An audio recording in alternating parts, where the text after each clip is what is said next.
Hi everyone, good morning. I'm Dinithi. This is Charith. So today we are going to explain about how to build an effective security testing approach for quality assurance engineers. Before starting this session, I would like to say this is an extremely broad topic. We are giving an just introduction. So let's see what are the contents of this session. What is security testing? Goals of security testing. Types of security testing in the software development life cycle, how manual QA engineers can contribute to security testing, most common vulnerabilities in an application, and example test scenarios for security testing and common security test cases and security testing tools. Finally, we will explain about myths and facts of security testing. Here I will explain first 5 topics and hand over to Charith. So he will explain from most common vulnerabilities in an application. So let's move to the first slide. So what is security testing? Security testing is performed to identify the security loopholes in the application and get them fixed with an intention of protecting application data from getting hacked. That means what are the security loopholes? Security loopholes mean vulnerabilities or weaknesses in an application. That means if I take an example from login functionality, whether someone is able to log into the functionality without using credentials, so that is the weakness in login functionality. So purpose of the security testing is to identify those security vulnerabilities in advance and get them fixed from developers. And also I would like to say, as we already know, we can divide software testing types into 2 types. One is functional testing and the other one is non-functional testing. So security testing also we can consider as non-functional software testing type. So when we are performing security testing, we are not going to test the functionality of the application. We are just checking how secure is the application. I think now you have an idea about security testing. So let's move to the next slide. In here, I added goals of security testing. So what are the goals of security testing? That means we can identify the threats in the system, measure the potential vulnerabilities of the system. Now you know what is the meaning of vulnerability, and we can help in detecting every possible security risk in the system and help developers in fixing the security problems through coding, and also identify vulnerabilities, help organizations prepare for potential security incidents. So let's move to the next slide. Here I added types of security testing. So what are the types of security testing? Vulnerability assessment, security scanning, penetration testing, risk assessment, security auditing, and ethical hacking. So among them, I will explain in about vulnerability assessment. So vulnerability assessment is a way to find and understand potential weaknesses or security problems in a system. So purpose of vulnerability assessment is to find and fix potential problems in a system security. And also method is vulnerability assessment are done by using special tools. And also the output of the vulnerability assessment is a report that lists the problems found and how serious they are. So let's move to the next one. So in here, I will explain security testing in the SDLC, that is software development life cycle. So it's necessary to involve security testing from earlier software development life cycle, because if we postpone security testing after development or after development phases, cost will be more. So that it's very important to start it from the beginning, like we are starting our testing from the beginning. So let's see first one, requirement. That means security analysis for requirement.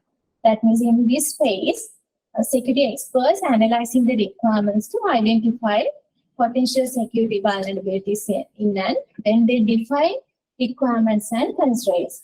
So the next one is design. That means security risk analysis for design. That means developers can design their system to identify security threats and potential risk. And QA can, that means the quality assurance can develop a test plan that includes security testing criteria and objectives to security consideration. So, and the next one is coding and unit testing. That means we can use, developers can use static analysis tools and dynamic testing tools to identify vulnerabilities in the code. And also they can perform white box testing to examine the internal logic and code structure of security flows.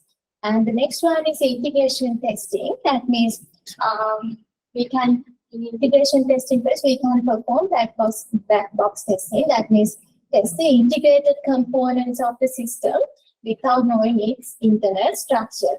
That means this simulates how an attacker interact with the system, right? So the next one is system testing. In system testing phase, we can conduct the black box testing and vulnerability scanning. That means we can continue black box testing to at the system level to evaluate security and functionality from external perspective. And also vulnerability scanning. That means we can conduct the vulnerability scanning to identify known vulnerabilities in the application or system. So the next one is implementation. So implementation means in implementation phase, we can do vulnerability scanning and penetration testing. That means vulnerability scanning, we can continue vulnerability scanning in our production environment. The other one is penetration testing. That means imagine that you hired a friendly hacker, then they can break your system like bad hacker would. That they find a way to break your system, then you can fix those issues. And it's like a security test from potential attack perspective of the potential attacker. Right? The last one is support. That means impact analysis of patches. That means we have to evaluate impact analysis of patches and software updates on your system. That means new updates and patches. You have to ensure that new analyzing new impact, new patches or software updates doesn't introduce new vulnerabilities in your application. So that's it from this slide. So let's move to the this one. So in here I will explain how manual QA engineers can contribute to security testing. So that is the main purpose of this session. So first one is understand the application. That means we have to take, we need to take a deep understanding about system architecture, components, and the functionality. And define test objectives and scope. So that is the second one. So you need to clearly define your test objectives and scope. Test objectives and scope of your testing effort. Then you can determine which areas of your application need to be tested, and then you can identify what are the potential security risks. And third one is review security requirements. That means if there are documented security policies or standards for your application, please try to review them, and you can ensure your testing aligns with those standards. And the fourth one is develop test cases. When you're writing test cases, you need to cover various aspects of security, including like authentication, authorization, input validation, session management, error handling, file uploading, data encryption and privacy, security headers, business logic likewise. And the fifth one is test execution. That means you need to execute your test cases as per the defined test objectives and scope. And the sixth one is defect reporting and documentation. That means when you find vulnerabilities or issues in your application, you need to report them immediately. You need to document each defect with screenshots. You need to follow a method how to report. You know how to report the defect correctly. You need to follow those methods when you are reporting a defect. And the next one is collaborate with security experts. That means you need to collaborate with security experts in your a company, or then you can ask them to reveal their test cases, then you can get a guidance from them, right? So the next one is retesting and regression testing. That means after security issues fixed, you need to check whether identified vulnerabilities have been fixed or not.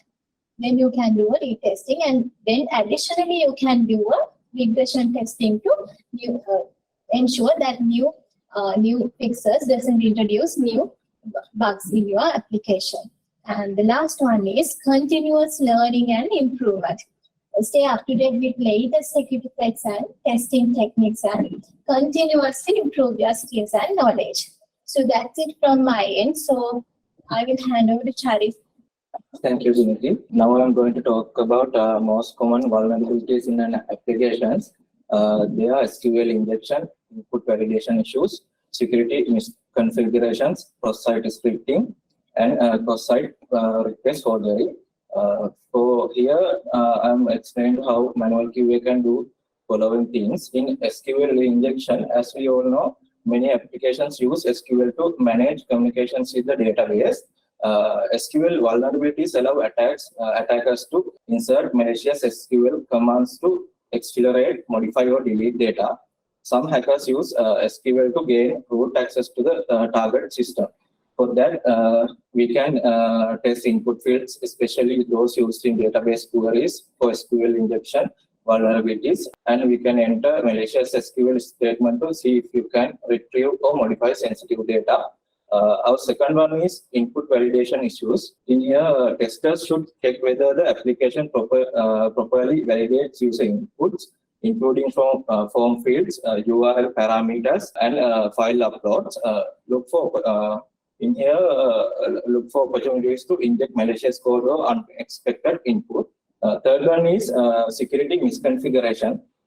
Security misconfigurations are some of the most serious web application vulnerabilities because they provide attacks with opportunities to infiltrate the application easily. Attackers could exploit a wide range of security configuration vulnerabilities.